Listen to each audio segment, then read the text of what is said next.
Show me the prebiotic chemistry that would do this coupling. Be my guest. Nedavni eksperimenti na Univerzitetu Ludwig Maximilian u Minhenu pokazali su da su podjedinice DNK mogle da se formiraju spontano i da budu prisutne na ranoj zemlji. Ovo sugeriše da su prvi molekuli DNK mogli da se formiraju u isto vreme kada i RNK, pošto se RNK smatra za prvu nastalu. Da li ste znali da je ovo naučna obmana i da su u eksperimentu korišćeni sintetički molekuli i tehnike koje inače ne postoje u prirodi?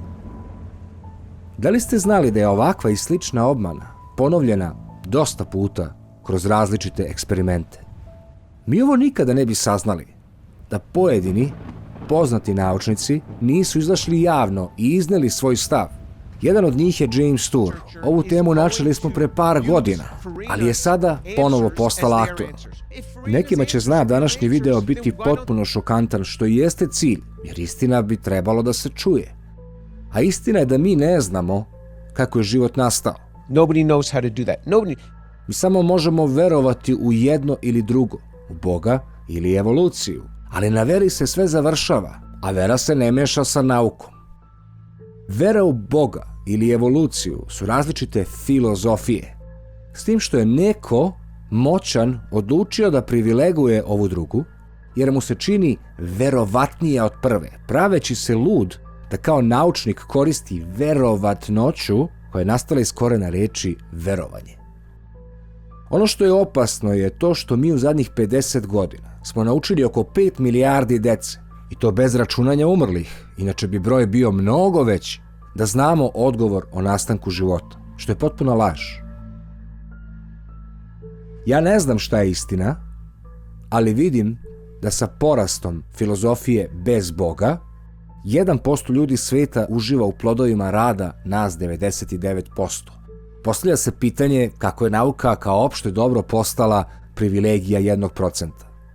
U takvim okolnostima je jako neodgovorno od nas da verujemo bilo kome više na reč. Oni koji prate kanal od početka osjetit će taj osjećaj pravde. Pre nego što vam pustim video naučnika koji se suprotstavio establishmentu, zbog neiskrenih koji će se u komentarima potruditi da vam objasne kako je ovo čisto lupetanje i kako ste glupi, da kažemo o kome se radi. Ko je James Tour? James Michael Tour je američki hemičar i nanotehnolog. On je profesor hemije, profesor nauke o materijalima i nanoinženjeringu, tehničar kreiranja ugljeničnih i modernih grafenskih jedinjenja, kao i pronalazač nanomašina na kojima se delom bazira čitava svetska genetika, farmacija i medicina današnjice. Na sve to, James je profesor računarstva na Univerzitetu Rice u Houstonu, Teksas. Ono što je najvažnije je to što je James Tour toliko moćan u naučnim krugovima da cenzura nema efekta, jer se radi o čovjeku koji je jedan od glavnih karika najmodernijih genetsko-hemijskih tehnologija današnjice, koji su, verovali ili ne, najmoćniji tehnološki sektor sveta. Kritikovati njega bilo bi kao kritikovati Teslu, da nije dobro povezao elektromotor. James Tour je nešto poput Tomislava Terzina, ali na steroidima, koji se čak ni na univerzitetu ne plaši da govori o obmani. Ovaj čovjek je na svom kanalu postavio jako prost izazov.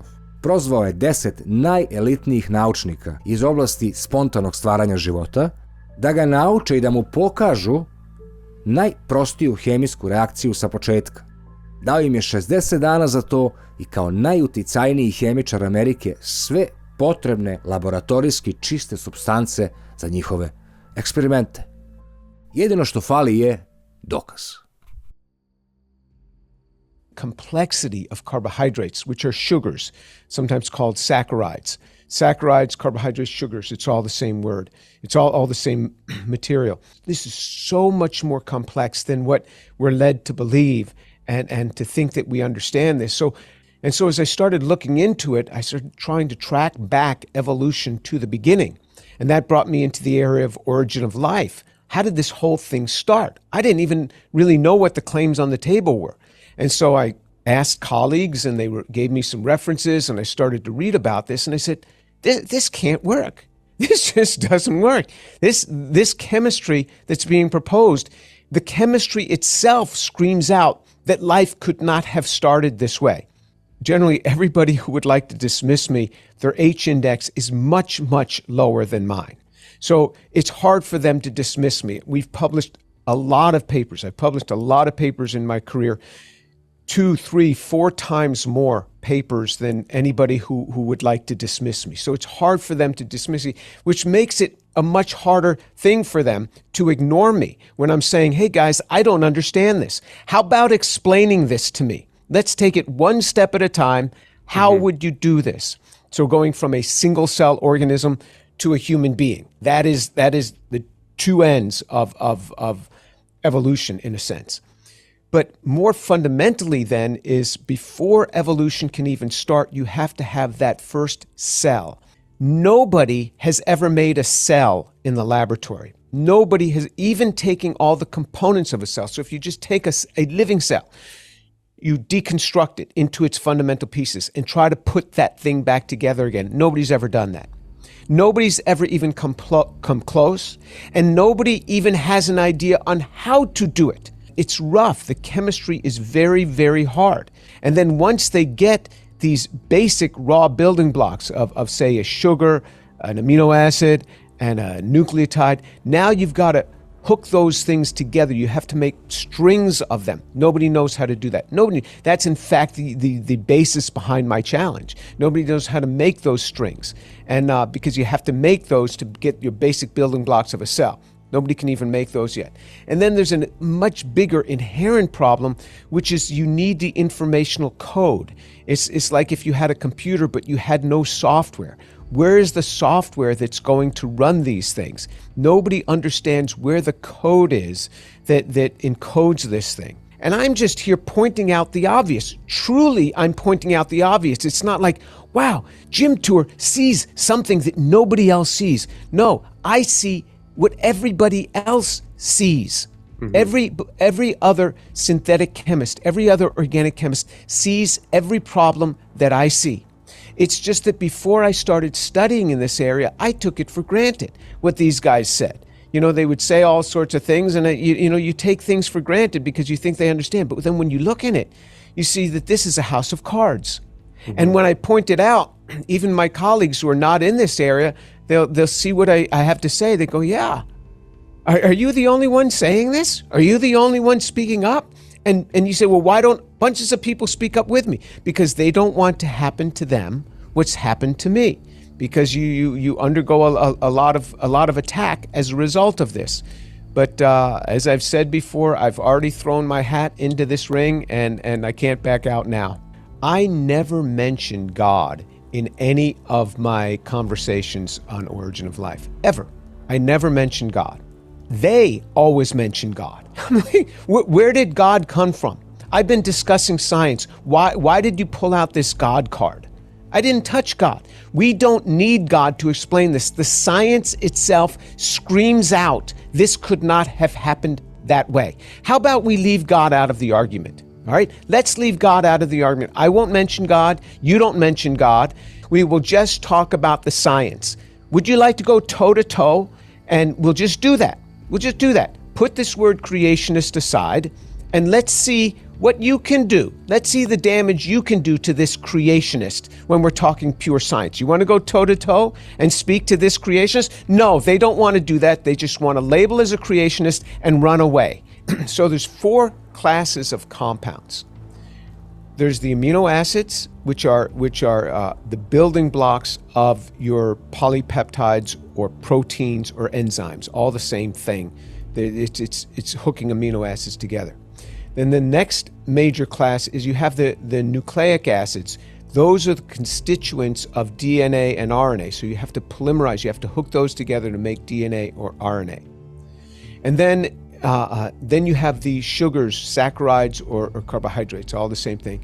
And then you have to hook those together. Those are actually the most complex of all of the 3 that I've mentioned. Then the 4th class are the lipids. The lipids are what are called sometimes fatty acids. I'll give you the lipids, and I'll give you all the basic building blocks. I'll give you all the amino acids, I'll give you all the sugars, and I give you the nucleic acids, which is huge, huge. To give them that is an enormous concession that people have spent 50 years trying to make these things, and they only can make them very poorly, never as clean as you're going to need for life. But I'll give you those. Just hook these together. Now, I've asked 5 questions. Those are not the 5 questions. Those are 5 of 5,000 that I could have asked. And they're not the hardest questions. They're some of the most basic. They're not the hardest. I have a whole list of other harder questions.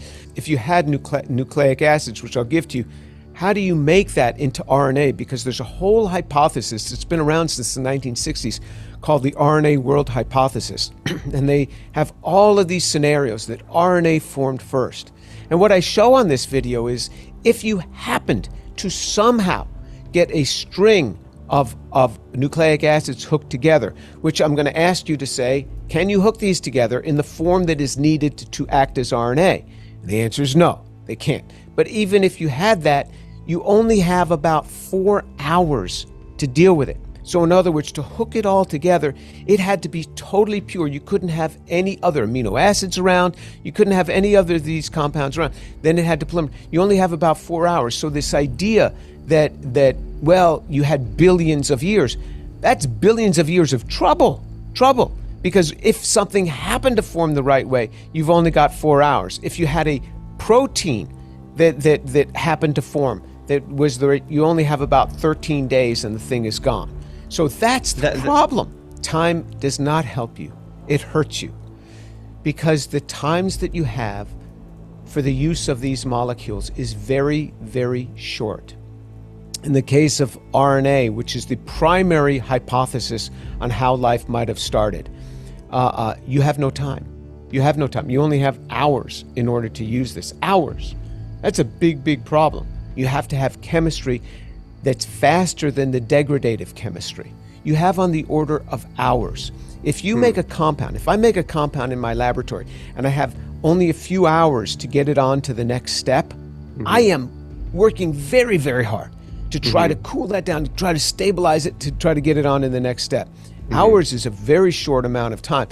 Show me the prebiotic chemistry that would do this coupling. Be my guest.